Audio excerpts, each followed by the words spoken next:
Convido vocês a abrir a Escritura no capítulo 3 de João.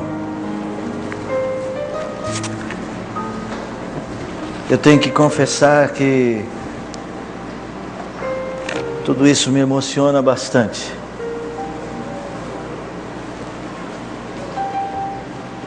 Como vocês viram aí nas afirmações, eu sou filho da igreja. Eu devo muito a todos vocês. Muito em particular, devo gratidão às minhas professoras de escola dominical. Elas me ensinaram muito, me aturaram muito. Aos meus colegas de UPA, UMP, devo muito a muitas famílias, já dei muito prejuízo em almoçar na casa de muita gente. E vocês que chegaram agora, depois que eu já sou pastor aqui, é tão gostoso se sentir querido. Quero agradecer em meu nome, em nome da minha família. A gente é muito falho. Nós nem sempre conseguimos fazer tudo o que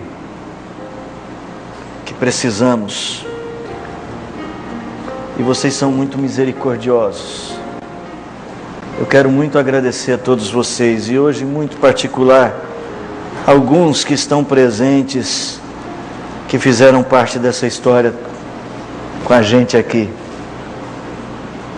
que atenderam o nosso convite. Alguns moram longe, outros já estão frequentando outras igrejas, estão servindo a Deus em outros campos, mas têm o mesmo amor. Eu quero dizer só mais uma palavra. Estou falando muito hoje, eu sei. Eu vou diminuir no sermão só para poder falar agora. Quero dizer para vocês, pais, criem seus filhos na casa de Deus. E se possível mudem muito pouco de igreja, só se Deus exigir muito isso de você. Porque criar filhos numa mesma igreja cria raízes. Aproveitem. Tem aqui meus colegas pastores, companheiros de luta, o Sandro, mais experiente que o Marcos, que ele está começando agora. Pastores sofrem com mudanças de rebanho, levam seus filhos para uma igreja, levam filhos para outra. Você que é membro de uma igreja, aproveite esse privilégio. Não deixe passar essa oportunidade. Você tem que confiar no Senhor, como nós vamos ver hoje. O texto começa assim, ó. Havia entre os fariseus um homem chamado Nicodemos, um dos principais dos judeus. Este de noite foi ter com Jesus e lhe disse: Rabi, sabemos que és mestre vindo da parte de Deus, porque ninguém pode fazer estes sinais que tu fazes, se Deus não estiver com ele.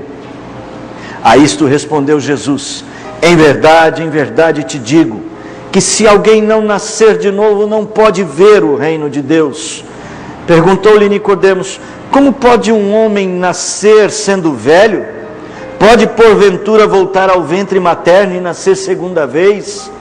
Respondeu Jesus: em verdade te digo, quem não nascer da água e do Espírito, não pode entrar no reino de Deus. O que é nascido da carne é carne, e o que é nascido do Espírito é Espírito.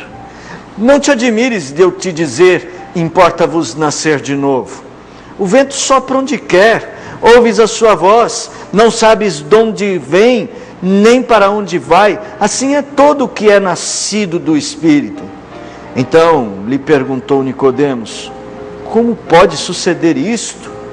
Acudiu Jesus: tu és mestre em Israel e não compreendes estas coisas?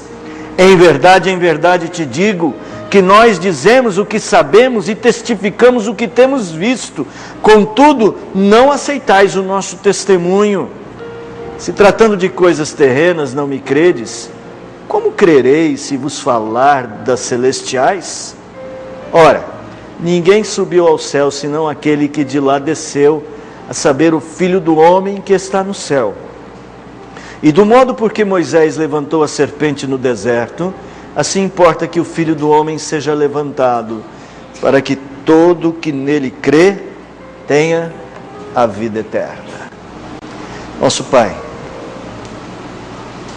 Nicodemos não compreendia certas coisas e também nós muitas vezes não compreendemos. Mas Tu ensinastes aquele homem, podes nos ensinar também, Deus. E nós queremos aprender de Ti, porque desejamos ser a Tua igreja mais formosa. Abra os nossos olhos para contemplar as maravilhas da Tua lei. Guarda o nosso coração no seu meditar, em nome de Jesus. Amém. Podem assentar-se. Meus irmãos, eu não os convidei a vir à frente para entregar os dízimos, porque era uma estrofe curtinha. Nós temos mais um hino após a mensagem. Você que trouxe seu dízimo, quer fazer a sua oferta hoje, quem sabe hoje, quer fazer uma oferta especial, presentear a sua igreja. Logo após a mensagem, cantaremos mais um hino e teremos este momento. Fiquem tranquilos. Meus irmãos, uma certa noite, um dos homens mais importantes de Israel procurou Jesus, um dos principais fariseus. Isso está lá no versículo de número 1. Procurou Jesus de maneira meio furtiva, é verdade, à noite, talvez com a dificuldade de não querer identificar-se com Jesus. Ao que parece, pela leitura do versículo 1, um dos principais dos judeus, parece que Nicodemos não ia só numa missão pessoal, parece que ele representava um grupo. Mas o importante é que este era um homem com algumas inquietações. Ele tinha algumas perguntas e pretendia fazê-las a Jesus. Talvez ele quisesse saber mais sobre aquele homem que ensinava com tamanha ousadia no templo, como está escrito aí no capítulo 2. Ou saber mais sobre aquele homem de Nazaré, que havia mudado uma festa de casamento ao transformar a água em vinho. Talvez ele quisesse saber e fazer algumas perguntas àquele homem que muitas pessoas estavam correndo atrás dele e crendo, porque ele fazia muitos sinais, curava cegos, mulheres, homens, coxos. Aquele homem, Jesus, era um homem diferente e atraiu a atenção de Nicodemos. O curioso no texto é que Jesus não dá oportunidade a Nicodemos de fazer as perguntas. Jesus vai direto a uma pergunta. Jesus vai falar, talvez, de uma das mais importantes perguntas que eu e você devemos fazer, que Nicodemos deveria fazer. Jesus vai falar sobre quem pode entrar no reino dos céus, quem pode ver o reino dos céus. Em outras palavras, quem verdadeiramente pode ser a igreja de Cristo? Porque ninguém se credencia para a igreja de Cristo só pela história da sua família. Ninguém se credencia para ser a verdadeira igreja de Cristo porque vai a uma igreja. É preciso muito mais. Nicodemos certamente tinha muita segurança na sua religiosidade. Certamente era um homem profundo conhecedor das Escrituras, talvez muito mais que nós. Nicodemos tinha uma prática, sendo fariseu, uma prática constante de atos da sua fé, que certamente ele não falhava nas suas orações, nas suas leituras, nas suas esmolas. Talvez ele carregasse no seu coração uma certeza grande de que ele estaria com Deus, porque ele era do povo de Deus. Mas Jesus toca nessa pergunta.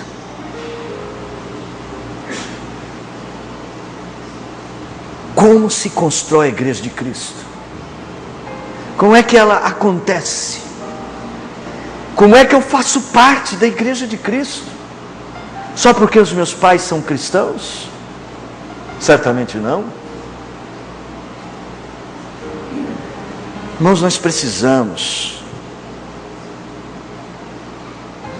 querer entender mais da nossa fé.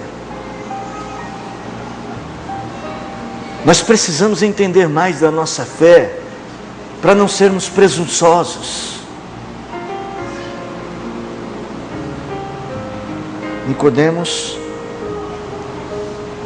está diante de Jesus. Jesus o convida a uma grande reflexão sobre isto. E eu quero também propor isto. Eu quero propor aos irmãos que mantenham a sua atenção no texto sagrado, na mensagem da palavra, com o coração perguntando: como que eu posso construir a minha vida como igreja de Cristo? Como se constrói isso?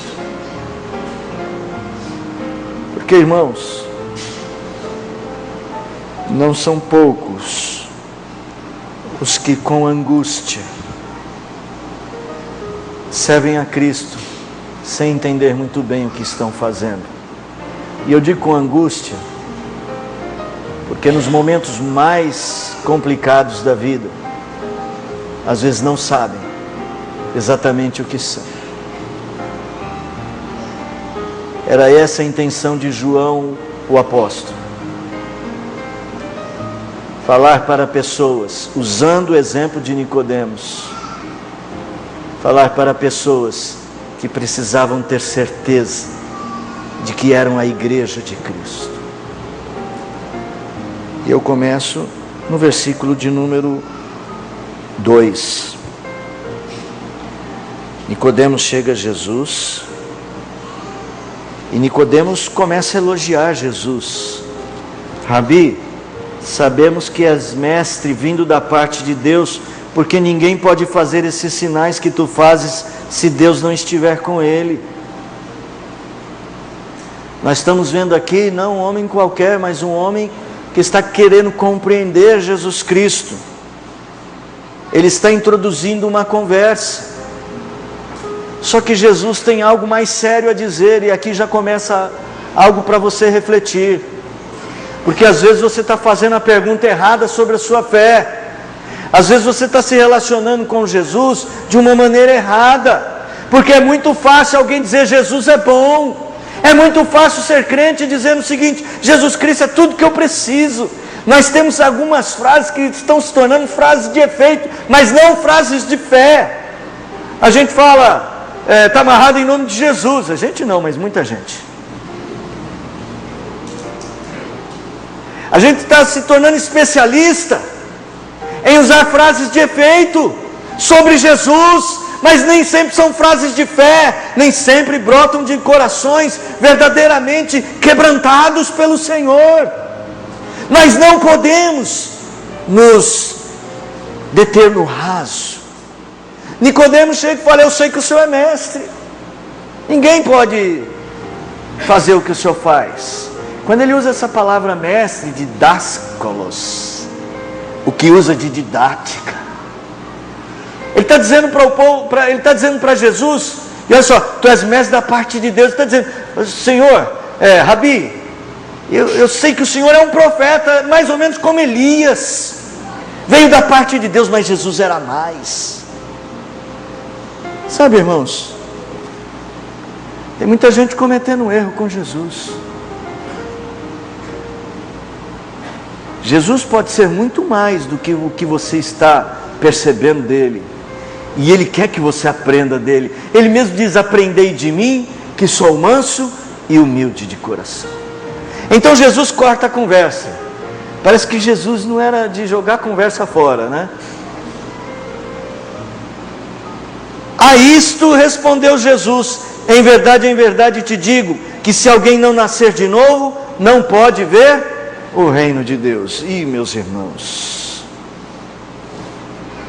isso entrou em choque com o que pensava Nicodemos. Porque Nicodemos entendia que ele era um judeu, ele era um filho de Abraão, ele cumpria os mandamentos, era isso que o credenciava. E se Nicodemos vivesse hoje, ele poderia dizer: eu vou aos cultos, eu vou à reunião de oração, eu canto no coral, e ele imaginaria que isso credenciaria para a fé. Mas Jesus tem algo diferente. É um mistério que Jesus está dizendo, que é preciso nascer de novo. Como pode um homem nascer de novo? O que é nascer de novo? O novo nascimento, irmãos, não vamos poder dizer muito. Tem um boletim informativo junto com esse do culto, tem uma pequena mensagem sobre o novo nascimento. Eu sugiro você que leia. Mas Jesus Cristo, quando disse que era importante nascer de novo, Ele usou uma palavra grega, que tinha um sentido que pode nos ajudar a entender isso. A palavra anoten é a palavra que dizia: você tem que nascer do alto. Novo nascimento, na palavra que Jesus está apontando para Nicodemos, tem a ver com uma mudança radical, um princípio de vida que Deus muda no seu coração, que você não pode fabricar, mas só Deus pode fazer. Tem que nascer do alto. Nascer de novo é ter uma mudança radical na maneira como se vê a própria realidade. A Bíblia nos ensina que nós precisamos viver para Deus. A Bíblia nos ensina que Ele é a nossa prioridade, irmãos. Às vezes, nós deixamos com que outros amores e outros interesses assumam o comando da nossa vida. Nicodemos certamente teve um choque, porque ele estava dizendo: eu tenho que mudar tudo, eu tenho que nascer de novo. Isso implica numa mudança profunda, radical, em tudo que nós somos. Às vezes as pessoas querem seguir a Jesus, mas não querem mudar. Elas não querem fazer dele o seu alvo principal.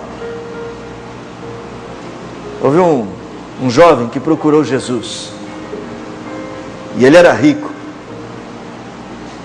e ele perguntou: mestre, bom mestre, que devo fazer para herdar a vida eterna? E o texto diz que ele sabia todos os mandamentos, e ele seguia os mandamentos, assim como Nicodemos. E Jesus fala: vai, vende tudo que tem, vem e segue-me. Nem sempre Jesus pede tudo isto, mas para aquele moço pediu.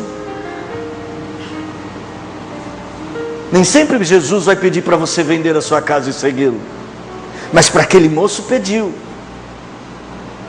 O que Jesus estava nos ensinando naquele episódio é que o seguidor de Jesus, a igreja de Cristo, se constrói uma mudança radical de vida, onde Cristo tem que ser a prioridade. Nós nos tornamos especialistas em cuidar apenas dos nossos interesses. Crentes que seguem a Cristo só a partir de seus interesses não podem se construir como igreja de Cristo, querido irmão.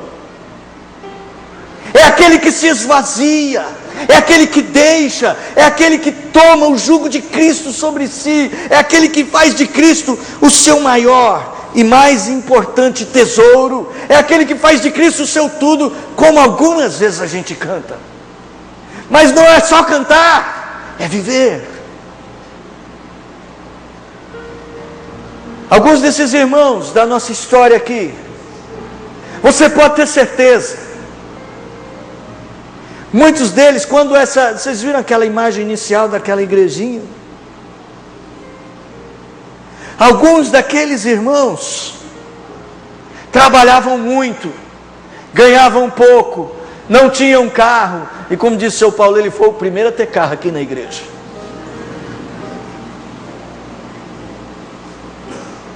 Eu imagino que todo mundo batia no ombro do seu Paulo me dá uma carona. E para quem não sabe, ele era mecânico da CMTC, ele falou assim: meus amigos da minha empresa podem dar carona para vocês. Companhia Municipal de Transporte Coletivo para os mais jovens. Sabe aquelas pessoas que não tinham carro? Andavam quilômetros. Não para uma igreja cheia assim, mas para poucos irmãos, para vir aqui na Vila Formosa. Quem fez o texto falou assim: o trabalho incansável dos irmãos da igreja do Brás.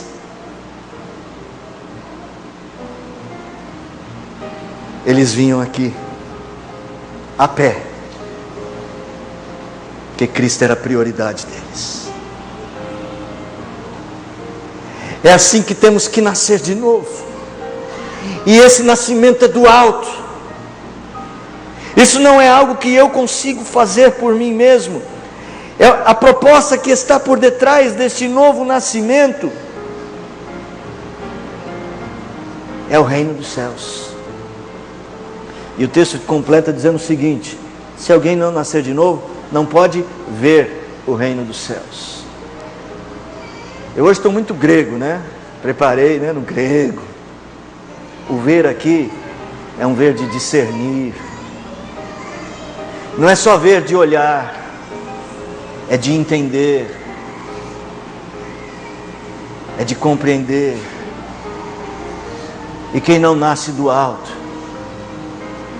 quem não faz de Cristo sua prioridade, quem não muda radicalmente, não consegue ter esse discernimento. Aliás, já não muda radicalmente porque não tem esse discernimento. Porque quando a gente tem esse discernimento, o reino de Deus faz toda a diferença e se torna algo do qual você tem fome, você tem sede, você quer ver este reino na terra, você ora com convicção: faça-se a tua vontade, ou venha o teu reino. Tudo muda, tudo faz sentido. Vale a pena abrir mão de si mesmo. Vale a pena caminhar, mesmo que nas estradas de poeira, para servir, porque é o reino de Deus.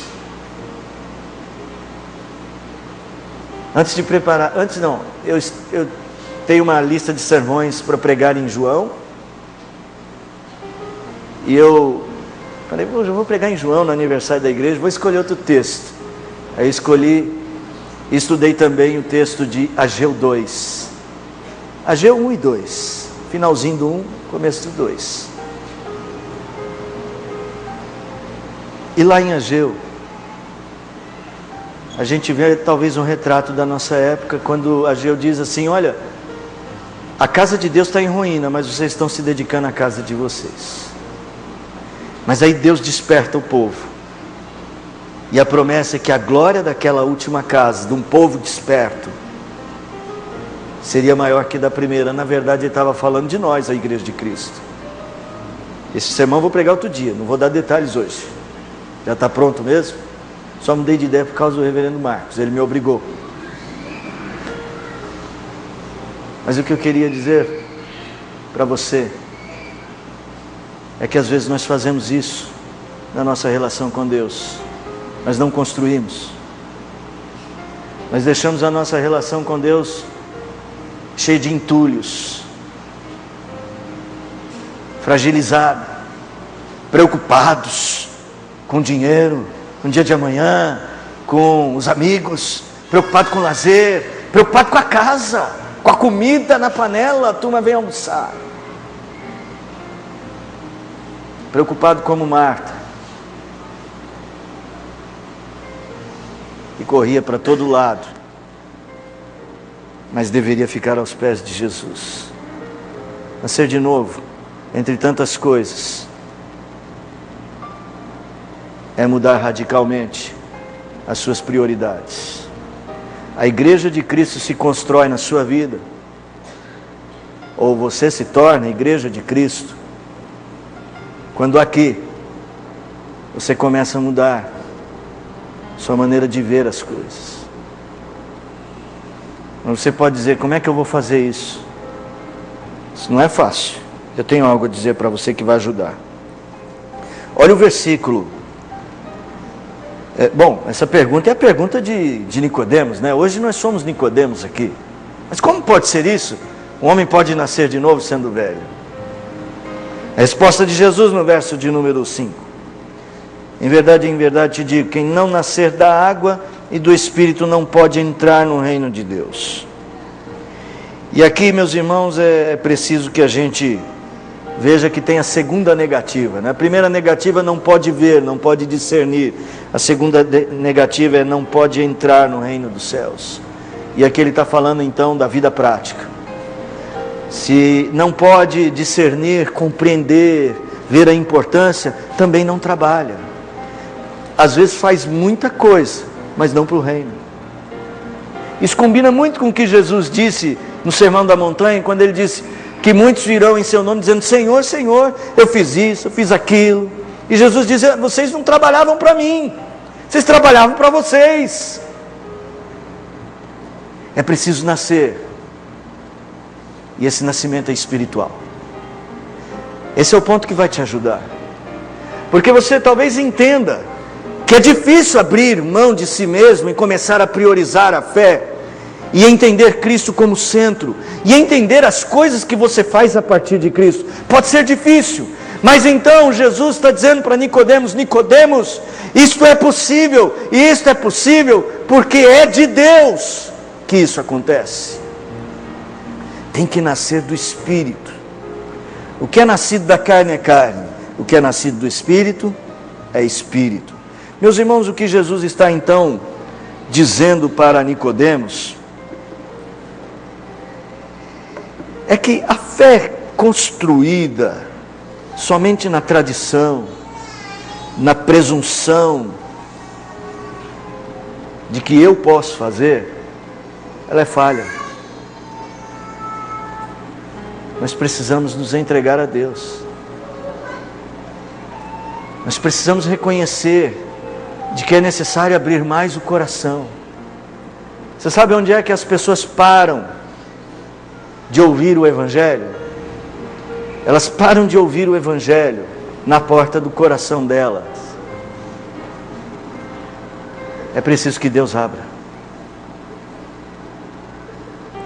Eu quero convidar você a insistir com Deus, que abra os olhos do seu coração, para você compreender mais. Paulo orava assim. Paulo orava assim pela igreja de Cristo. Às vezes não é maldade nossa. Não é que nós somos os piores dos seres humanos. É que a nossa natureza às vezes não colabora. É natural para nós buscarmos a nós mesmos. Foi isso que o pecado fez conosco. O que Jesus está dizendo para Nicodemos é que esse novo nascimento é possível a partir da obra do Espírito. Peça a Deus para abrir os olhos do seu coração. Até mesmo você crente, que tem a convicção da sua conversão, e você nem precisa duvidar dela, mas você precisa crescer. Então talvez você precise dizer: Senhor, eu preciso entender mais, porque ainda não consegui colocar Cristo como uma prioridade na minha mente. Eu entendo, mas eu não consigo fazer isso que essa segunda condição pede: entrar no reino, ou seja, viver a prática do reino. Talvez você até tenha compreensão Mas às vezes é difícil ter a prática. Você fala, é tão difícil viver nesse mundo, esse Brasil está tão complicado, a gente tem que trabalhar 10 vezes mais. Aliás, a gente trabalha alguns meses do ano, me parece 4 meses do ano, só para ajudar o nosso sadio governo a governar. Então mas nós não podemos ficar reclamando para Deus. Nós temos que, essa é a condição de Deus para que o servamos, então façamos isso, ainda tendo Deus como prioridade. Mas você pode dizer com todas as justificativas, não dá, não tenho tempo. Cuidado. Eu não acredito que você não tenha tempo. Sabe por quê? Você pode servir a Deus em tudo e em todo o tempo. Aí eu trabalho 12 horas, ótimo. 12 horas para servir a Deus no trabalho. Mas depois eu saio do trabalho e vou para a faculdade, fico na faculdade mais 4 horas. Ótimo, 12 mais 4, 16 horas para servir a Deus, junto com pessoas. Aí você fala, mas depois eu chego em casa cansado e vou dormir. Ótimo, sonha com Deus então. Nós pertencemos a Ele. E nós precisamos pedir a Ele que nos ajude a viver essa realidade na prática. Nascer do Espírito é necessário para entrar. Por isso eu estou usando esse verbo entrar. Ele é diferente do verbo ver, do outro, da primeira negativa de Cristo. É que entrar aqui é viver a prática. Não pode participar. Não pode construir. Eu queria que cada tijolo espiritual que você tenha posto nessa igreja, com o seu trabalho, com a sua oração, com a sua vida, tenha sido para o reino de Deus. Sabe por quê? Porque quem trabalha para Deus nunca trabalha em vão. A gente paga o preço. A gente paga o preço. Paga vários preços. Não é só tempo não, gente. Às vezes desentendimento também. Coral senta aqui ou senta lá embaixo? Senta os convidados na igreja ou os crentes no salão? A gente vai ter desentendimentos. A gente paga preços para trabalhar. E a gente não deve nunca achar caro. Sabe por quê? Que é para Deus. Quando esse tijolinho é espiritual, ele não cansa. Ele não é enfadonho. Ele não se torna um peso, mas uma alegria. Talvez até você que está aqui fale assim, eu não entendo esses crentes, eles vão para a igreja demais.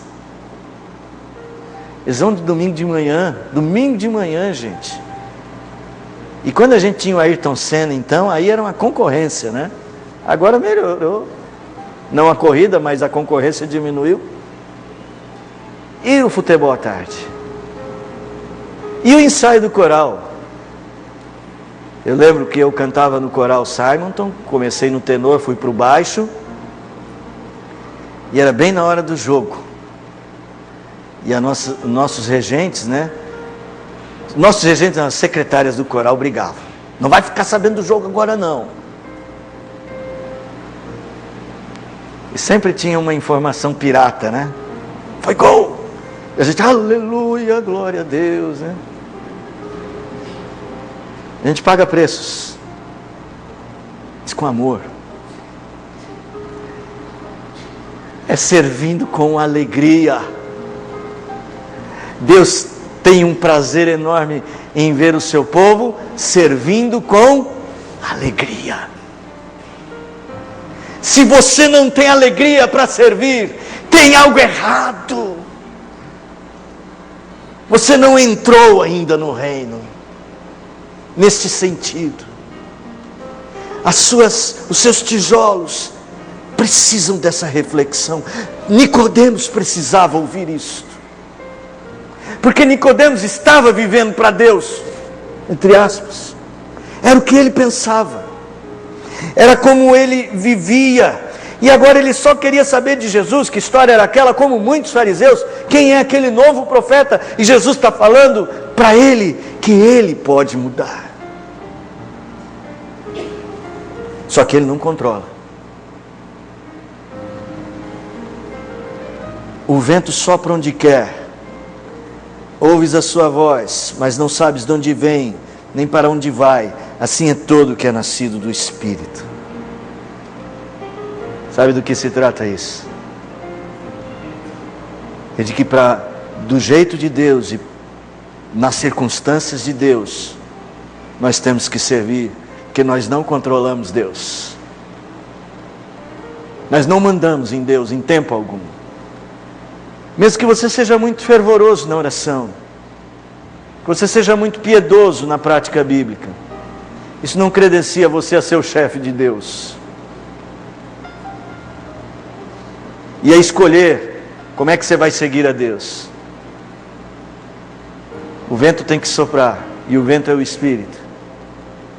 E Ele é que tem que comandar. Pare de querer comandar Deus na sua vida. Pare de dizer para Deus até onde Ele deve ir. Não adianta procurar Jesus elogiando, bom mestre, Jesus querido, tu és tudo para mim. Não, é preciso parar de querer controlá-lo. É preciso ouvi-lo. As minhas ovelhas ouvem a minha voz. E quando nós ouvimos a voz do bom pastor, Ele cuida de nós. Faz o melhor para a sua igreja. Eu acredito que a história da nossa igreja é resultado do amor de Jesus Cristo. Ele veio cuidando, pastoreando. Ele veio zelando da nossa vida. E até quando nós erramos, até quando nós falhamos, Ele cuidou. É por isso que Ele pede para a gente parar de querer controlar e ser submisso. Crente não pode ser calculista nesse sentido. Vou calcular. Eu estou com 40 e... Com quantos anos eu estou, Márcio? 47. Gente, a memória vai fazendo as contas mais devagar. Vou fazer 48. Aí você fica contando, bom, se eu viver até tal anos, quando chegar em tal idade, mais ou menos aí eu vou começar a me dedicar, porque aí eu fico perto da passagem, né, para o outro hemisfério espiritual, aí eu chego lá bem. O crente não pode ser calculista. O crente tem que ser submisso. Receber os cálculos de Deus. Deixar Deus comandar. O vento sopra onde quer, Nicodemos. Nicodemos tinha que enfrentar uma coisa, que esse controle dele sobre as coisas de Deus está evidente, sabe onde? Aqui no verso de número 11. No verso 10 diz assim: tu és mestre, Nicodemos, nestas coisas, você não entende isso? Tu és mestre. Olha, Nicodemos chamou Jesus de mestre. Agora Jesus, eu acredito ironicamente, não posso afirmar, mas aparentemente com uma certa ironia, você que é mestre. Sabe por quê? Porque eu falo dessas coisas e você não acredita em mim. Olha o verso de número 11. Em verdade te digo que nós dizemos o que sabemos e testificamos o que temos visto, contudo não aceitais o nosso testemunho. Nicodemos estava no controle. Ele estava dizendo o que Jesus está falando, eu vou saber o que é certo e o que é errado. Eu decido. Não é assim, Nicodemos. O vento sopra onde quer. Seja humilde. A humildade, meus irmãos, nos conduz a um quebrantamento. Jesus propõe uma construção submissa. A igreja se constrói de forma humilde. Um poderoso agir direcionador de Deus é que constrói você, que constrói a igreja. Ele manda você seguir. Ele dá as circunstâncias. Ele dá a força. E segundo a palavra, aos que confiam no Senhor, diz ainda mais: não vos sobreveio tentação que não fosse humana, mas Deus é fiel, e não deixará vocês serem provados ou tentados além das vossas forças. Pelo contrário, juntamente com a aprovação vos dará livramento, porque Ele cuida de nós. Mas nós precisamos parar de controlar, precisamos ser submissos. Se por um lado a igreja se constrói a partir de uma mudança radical, essa mudança radical não acontece porque eu mudo, porque eu controlo, mas porque o Espírito me transforma. E eu deixo Ele mudar o que Ele quer. O que Ele quer mudar em você, o que é? Sua arrogância? Ele vai mudar. Tem gente que fala: eu queria que Ele mudasse a minha pobreza, me fizesse rico. Pensa assim, pensa pequeno. Mas é muito comum Ele mudar a sua riqueza para a pobreza, sabia? Por que Deus não gosta de gente rica? Não é isso. É que o Senhor Jesus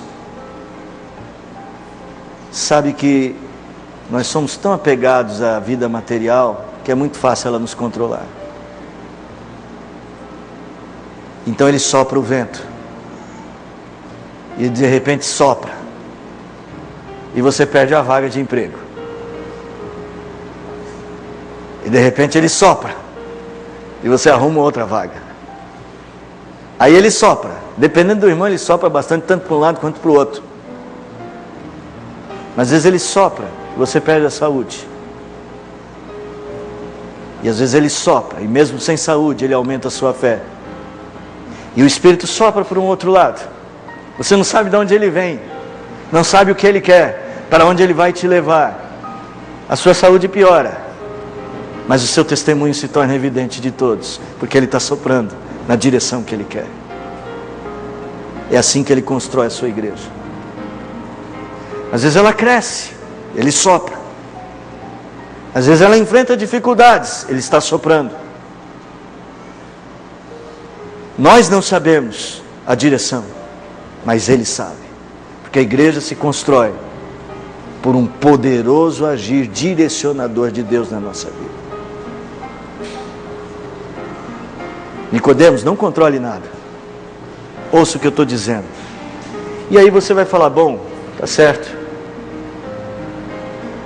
Eu sei que eu preciso de uma mudança radical.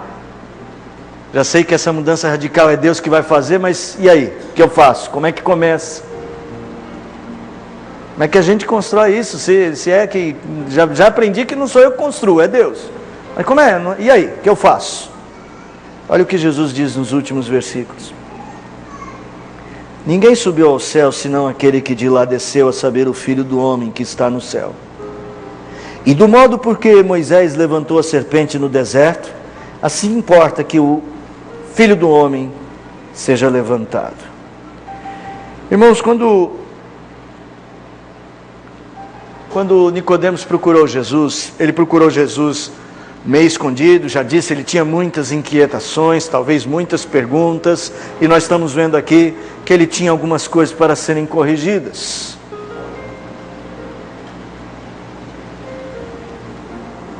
Com certeza, a boa reputação, a sua conduta, tudo, o seu carisma, podia fazê-lo muito autoconfiante, mas ele precisava mudar. E Jesus fez essa mudança. Abra comigo no capítulo 19.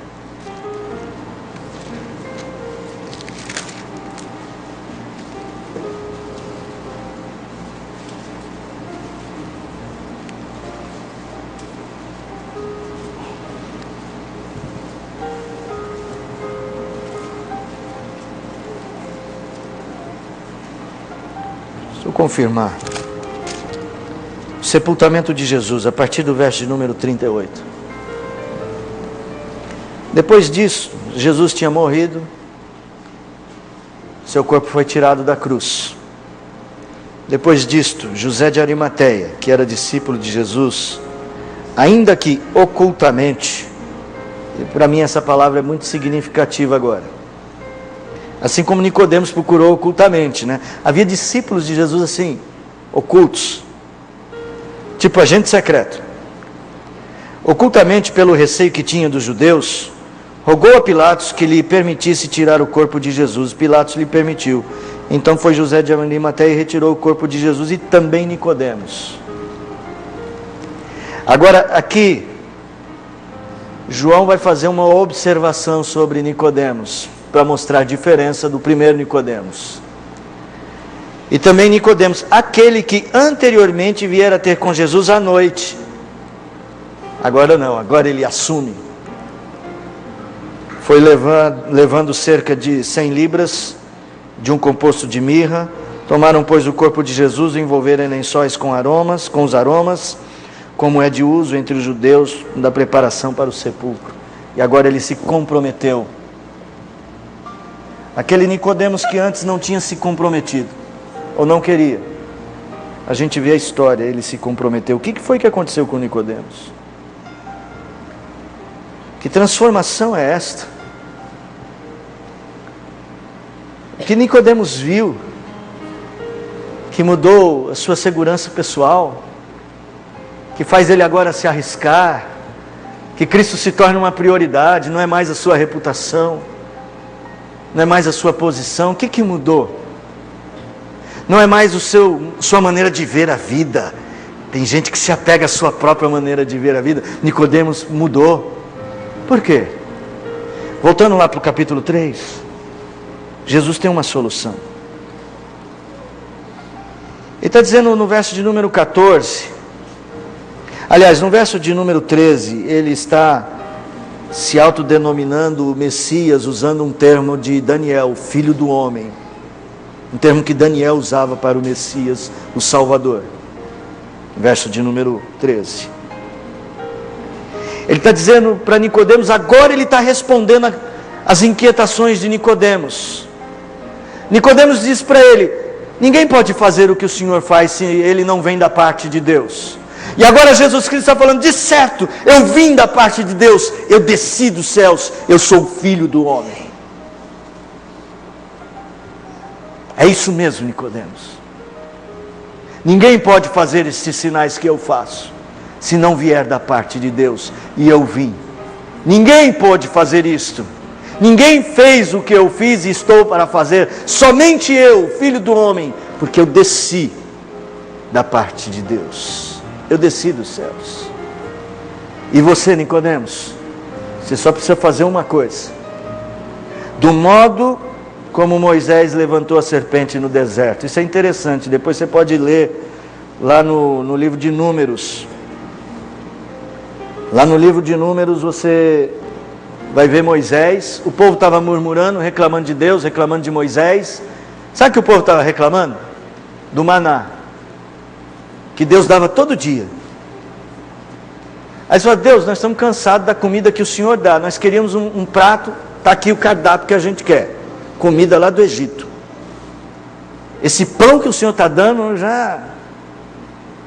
Às vezes a gente é assim, né? Deus está abençoando e a gente reclamando.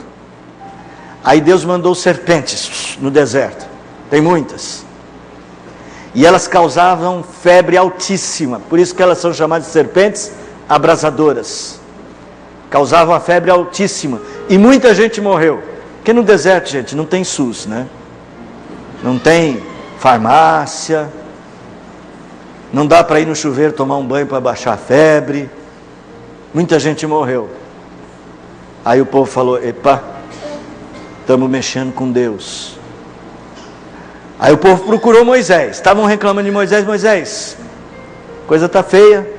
Moisés procura Deus e Deus fala, Moisés, faz uma serpente de bronze, iguais essas serpentes abrasadoras aí, põe ela numa haste e levanta, e todo aquele que olhar para a serpente será curado.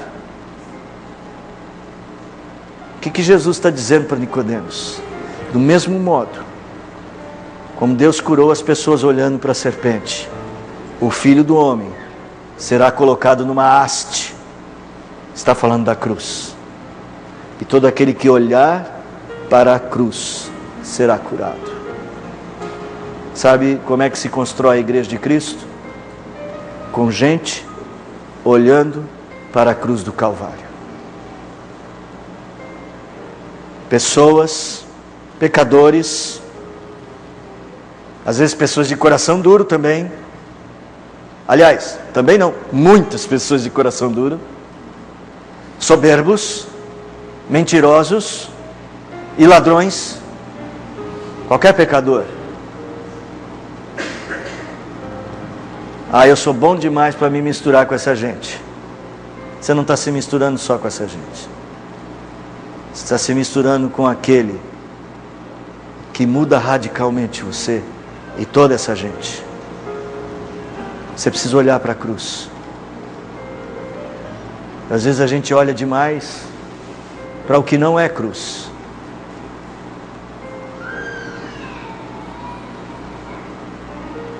Ao olhar para a cruz, é automático uma coisa: você se reconhecer pecador. Porque ninguém consegue olhar para a cruz de pé, é sempre de joelho, é sempre no sentido de quebrantamento, de reconhecimento, de súplica, é sempre falando com Deus o quanto você precisa mudar, o quanto você precisa ser diferente. Do modo como Moisés levantou a serpente no deserto, Jesus Cristo foi levantado no deserto também. Não foi não, pastor, foi perto de Jerusalém, foi no deserto. Foi num deserto onde muitas pessoas estavam doentes. Os romanos, os soldados? Não, eu e você. O deserto da vida. É o deserto da vida de quem não tem Deus no coração, ou de quem está longe de Deus, ou de quem tem uma fé que está minguando. Precisa de novo olhar para a cruz, irmão. E lembrar que naquela cruz, Ele deu a vida por nós. Nós não temos o direito de não carregar a nossa cruz. Nós não podemos esquecer da cruz de Jesus nunca. Porque nós precisamos dela. Foi na cruz que um dia eu vi meus pecados castigados em Jesus. Foi ali pela fé que os meus olhos abriu. Ele abriu os meus olhos. Meu Deus é misericordioso e gracioso. Eu não podia ver o reino de Deus, mas agora eu posso. E posso entrar e participar dele. Porque quando eu olho para a cruz, se completa na minha vida o versículo de número 15. Para que todo aquele que naquela cruz, naquele que está na cruz, crer, terá a vida eterna. E eu quero dizer uma coisa para você que está pensando, que acha interessante, mas que é difícil. Olhe para a cruz. Nós estamos para começar um ciclo de liturgia, que é o ciclo da Páscoa, é o ciclo da cruz. Quando as mensagens bíblicas da igreja, elas apontam para a cruz. Os católicos em geral guardam o que eles chamam de quaresma. Cristãos em geral têm um respeito por um período de 40 dias. E nós entendemos que é sempre bom separar tempo para pensar na cruz. Não com superstições, mas começar a meditar no quanto nós precisamos dele. E ele foi até o fim. Irmãos, curioso, os discípulos não estavam, senão João. Muitos dos que seguiam Jesus não estavam mais lá. Nem Herodes foi. Mas Nicodemos estava. No dia da crucificação de Cristo. E a vida dele foi construída porque ele olhou para a cruz. O convite da Escritura para esta noite é que a nossa história não poderá nos salvar se não olharmos para a cruz. A nossa vida precisa ser conduzida por Deus.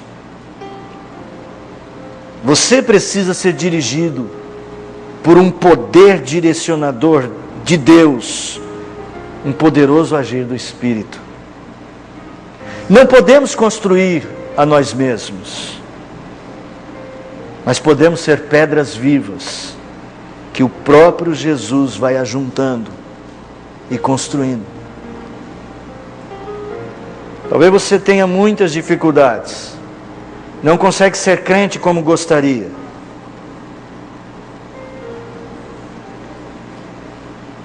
Tem uma tendência a querer construir do seu jeito, mas hoje você pode mudar. Você pode vir para a luz, aos pés da cruz. Esta noite, Jesus nos convida a olhar para Ele. A igreja de Cristo se constrói olhando para Jesus. Aqui em nossa igreja, e eu já estou encerrando agora, aqui em nossa igreja, há muitos ministérios a serem construídos, e precisa de muita gente.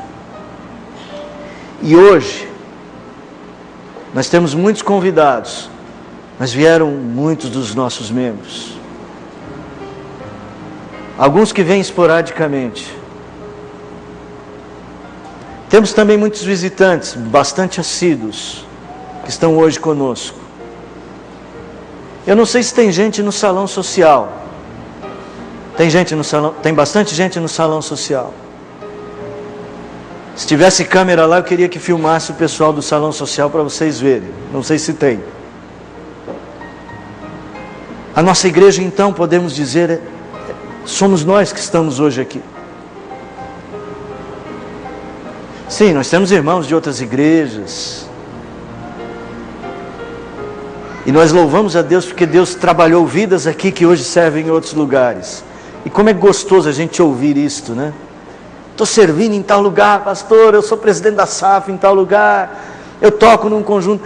Olha, eu tive um contato essa semana com a Lourdes e com a Solange, e a Lourdes é professora de música, a Lourdes era excelente violonista. Falei para ela, Lourdes, eu lembro do primeiro dia que você trouxe um violão de 12 cordas. Para mim, eu era jovenzinho, adolescente, na época achava que aquela era a guitarra mais importante do mundo. Não tinha ideia do que... E ela tocava com 12 cordas. E a gente sabia que estão servindo ao Senhor. Isso é muito bom. Mas saber que a nossa igreja tem todo esse potencial que está presente hoje aqui, irmãos. Só que às vezes nós não estamos olhando para Cristo. Nós precisamos construir diferente. Vocês viram os 5 propósitos que nós colocamos aí? Vocês viram que nós falamos sobre adoração, comunhão, evangelização. Pessoal do salão, quanta gente, louvado seja Deus por isso. Gostoso. Se vocês viessem todo domingo e a gente tivesse isso, a gente ia fazer 2 cultos. Eu prego em um, o reverendo Marcos no outro, aí a gente troca com o pastor Abel, o pastor Sandro. O pastor está aqui para trabalhar, e nós temos muitos presbíteros pregadores. Não se preocupem, podem vir. Nós temos estes princípios, se você pode ver aí no seu boletim, já não sei onde eu pus o meu, está aqui. E eu queria que depois você lesse. Nós queremos atingir este ideal de uma igreja completa. E nós fizemos questão de chamar na nossa liturgia estes propósitos, dos 5 propósitos de Cristo para a igreja. Só que nós precisamos de gente para o nosso ministério social, Formosa Social, para o nosso ministério de esportes, de cultura, terceira idade, trabalhar com artesanato e servir ao próximo, servir a Deus e entrar para valer no reino. O convite nosso é que você construa a sua vida desse jeito. Vamos louvar a Deus com um hino que acredito que resume o que é Cristo para a igreja, ou talvez o que é a igreja. Ele diz que Cristo é a grande pedra fundamental e nós somos as pedras que vivem para Ele. Dona Cida já vem aqui à frente, a Dona Cida, Natália, nossa pianista. E eu quero convidar você a fazer o cântico, a entoar este cântico de uma maneira diferente hoje, como uma declaração de fé. E quem sabe dizer para Deus o quanto você quer ser diferente hoje. E se você quer aprender algo sobre Cristo, eu quero ajudar. Nós pastores queremos ajudar vocês. Você pode entregar aqui no gasofilácio, tem aí um pedido de oração. Talvez este pedido, eu quero construir um relacionamento com Cristo. Sou a igreja de Cristo. É oportunidade também para você entregar o seu dízimo, a sua oferta. A igreja vive dos dízimos e ofertas. E a igreja vive da dedicação dos irmãos. Se você nos visita, quer dar a sua oferta, fique à vontade. Mas não se sinta obrigado. Faça isso de boa vontade e com alegria, para o louvor da glória do Senhor. Louvemos ao fundamento da nossa fé, Jesus Cristo. Oro para que você receba e entenda o chamado do Senhor, para que você verdadeiramente construa com Cristo a sua vida. Não se deixe vencer, mas vença com Cristo. Após a oração, vocês podem assentar, o coral louvará ao Senhor. Estamos encaminhando para o final deste grande momento de celebração. Vou convidar o pastor Sandro a vir dirigir a Deus essa palavra de oração. Após a oração. Pai bendito, Deus amoroso, nós todos estamos profundamente agradecidos pelo que o Senhor tem realizado no meio do teu povo. Sabendo, Senhor, que não é a nossa força, nem nossa virtude, e nem nada em nós mesmos que trouxe essa igreja até aqui, mas o Senhor, por pura misericórdia. Vemos, Senhor, em fotos e em testemunhos de coisas antigas que o Senhor tenha realizado aqui. E o nosso coração se prostra diante do Senhor, dizendo: ó Deus, que grandes coisas o Senhor tem feito. O Senhor tem sustentado as gerações desta igreja. E novas gerações têm trazido aqui, como trouxe há pouco, as cordeirinhas. Senhor, nós não temos palavra que possa expressar o quanto admiramos a Tua glória, o quanto admiramos o Teu trabalho no meio do Teu povo. Dizer, Senhor, que Tu és maravilhosamente lindo, que Tu és grandioso, que nosso coração não consegue perscrutar. Tão grande é o Teu amor, tão bela é a Tua presença em nós. Senhor, temos também, Pai, algo a fazer, e o nosso coração, temeroso que é, pecador que é, cai numa grande ansiedade, dizendo: como faremos? Como seguiremos avante? Como daremos o bom testemunho?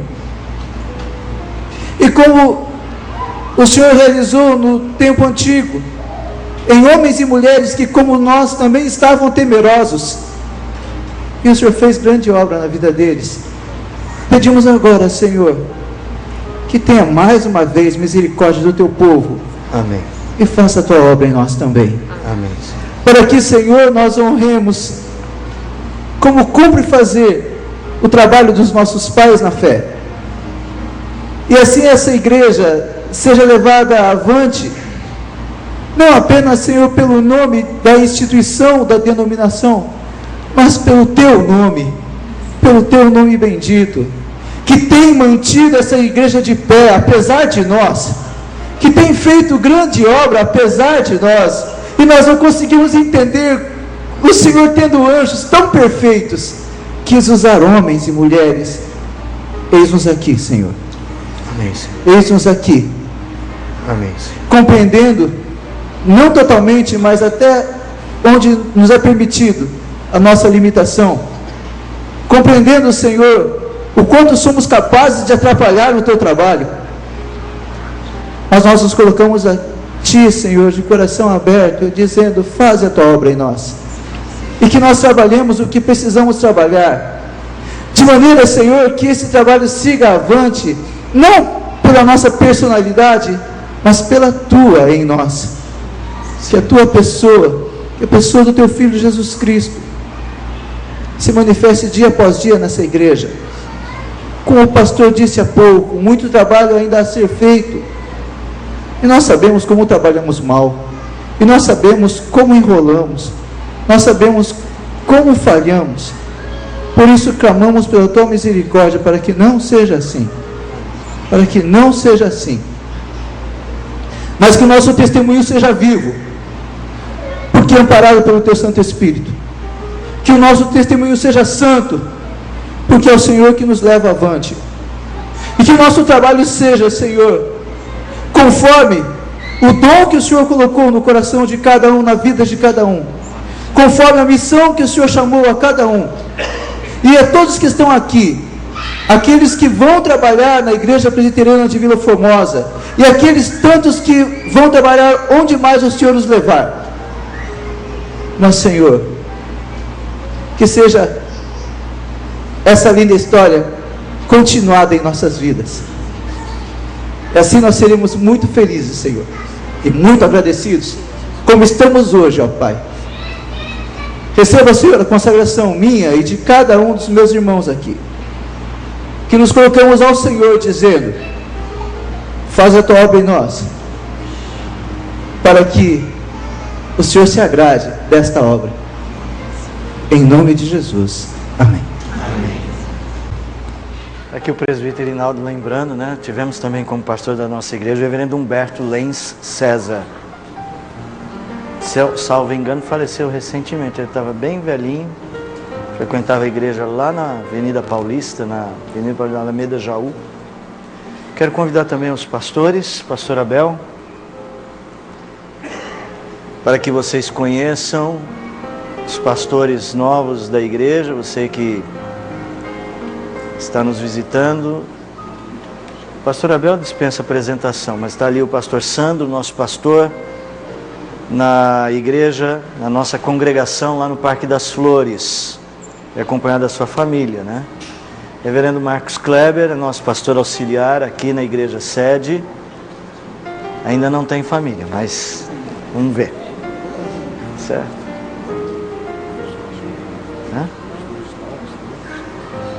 Eu quero convidar, bem lembrado, eu quero convidar, a igreja elegeu 2 novos presbíteros e já aprovou no conselho esses 2 novos presbíteros. Eu quero que venha aqui à frente, né? Ainda não posso chamar de presbítero porque precisa ser ordenado, mas o nosso irmão Wilson e o nosso irmão diácono Sérgio de Jesus.